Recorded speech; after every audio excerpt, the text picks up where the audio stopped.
Alright, '01 Ford Ranger. Excuse me guys, I'm a little sick. This is a 4-liter Ranger with a check engine light on. I scanned it the other day. I'm just going to go over it again here. I never checked anything, just scan tested it.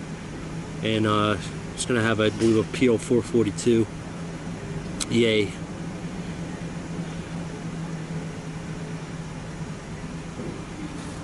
Yay. Alright, so we have a small leak in the evap system. This is going to tell you just suspect loose filler cap, suspect evaporative emission system, vacuum or vapor hose leak. This DCC may be caused by poor connections, evap canister vent solenoid stuck open, or for this system diagnostic testing must be used in conjunction with workshop manual, blah blah blah blah. Alright, so as you can see, we're hooked up into our line.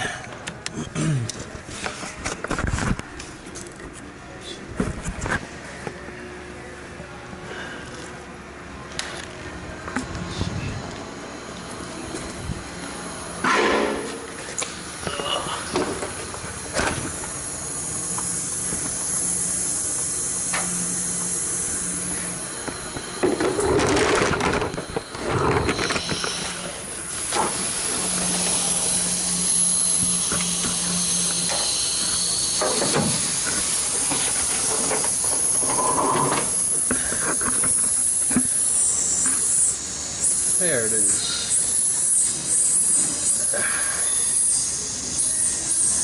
Sweet.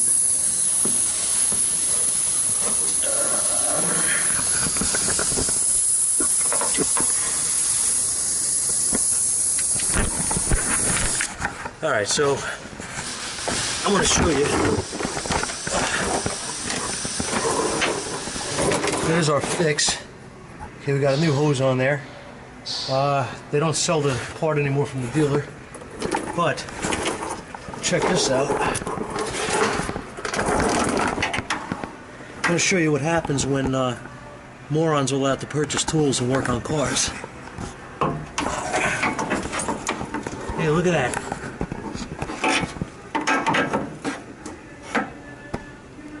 How good is that? These guys managed to pull fuel tank out to put a pump in, and in the process destroy everything in the evap system basically. And then they got some epoxy and fittings and stuff that doesn't work, and made more of a mess. Yeah, when idiots run amok. So the tank's got to come back out. We got to try to find some parts for this. Yay. Which should have been an easy fix, or shouldn't have had to be fixed, I should say, at all. Turned into a disaster now because oh God. Well, this is what happens when you have incompetence working on things, and it's not just in this field. It's everywhere. It's all around us. I'm gonna go call Ford and see what's available, and probably nothing, and then we'll go from there. Thanks for watching, and hope you enjoy our Can't Fix Stupid special here.